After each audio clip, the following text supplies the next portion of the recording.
sin is big business. It pays the bills and keeps their followers following. Sermons, blogs, podcasts, books, conferences, worship sets, smoke machines, all prescribe the secret steps, spiritual practices, and latest prayer formulas to overcome it. Yet, none of it works. And that, my friends, is by design. It's the secret sauce that keeps their followers hungry for more.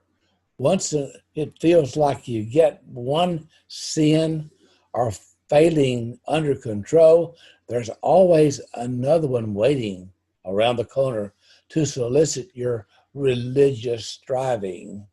It's a spiritual treadmill upon which you can never stop running. Whether it's your sin or that of another, sin is the beginning and end of conservative evangelism. I got to say that one more time.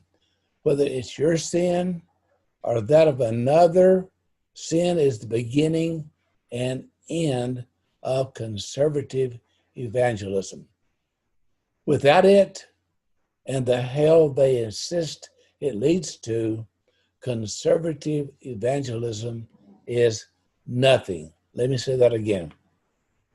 Without it and the hell they insist it leads to, conservative evangelism is nothing.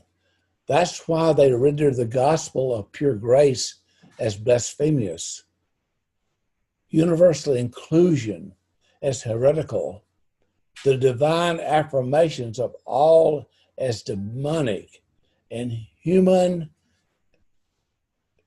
equity as preposterous. Sin cannot survive them. Their religious game is over. Their religious game is over. Without Jesus, sin only separates you from your true self, not from God. Let me say that one more time. With Jesus, sin only separates you from your true self, not from God. That's why the job of the Holy Spirit isn't to convict you of sin, but rather to convince you of your complete and irresistible righteousness and holiness. That's right. I like to suggest that you read a book by my friend in California, Robin Schmidt. It is finished. That book will give you a good understanding of what it really means to be an inclusivist, someone who believes in the finished work of Jesus on the cross. And that book is by Robin Schmidt, and it is finished. So I would suggest you read that book if you have a need for more information on this topic that we're talking about. But in Jesus, sin is no longer the problem. Instead, making it the problem is the problem. Shall I say that one more time? In Jesus, sin is no longer the problem. You know why? Because sin is mistaken identity. We have forgotten who we really are.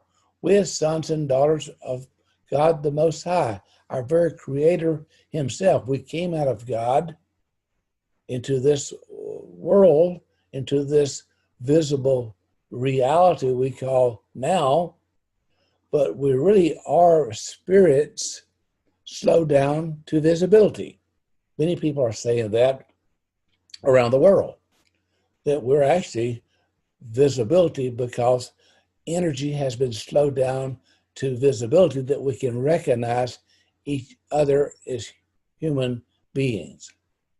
Grace, inclusion, divine affirmations, and human equity disarms sin and thus renders conservative evangelism powerless, meaningless, purposeless, and incapable of their seduction. Let me say that one more time. Grace, inclusion, divine affirmation, and human equity disarm sin and thus renders conservative evangelism powerless, meaningless, purposeless, and incapable of their seduction.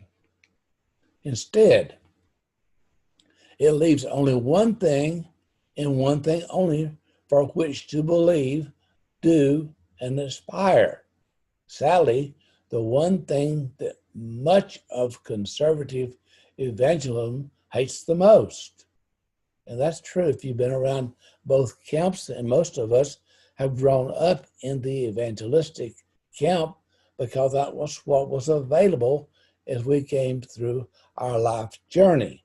I want to end with a quote from my dear friend and president of Global Grace Seminary, Dr. Don Keathley.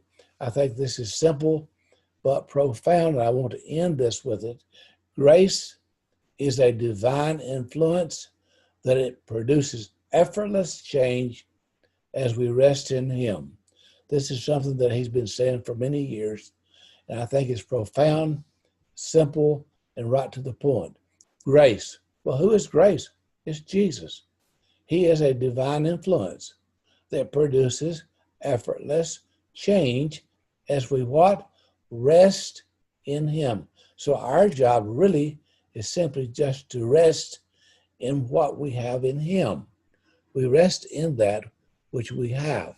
So I want to end this simply saying, listen, it's been wonderful to share this with you, and I think that you'll enjoy it as you simply, hey, rest in what God has already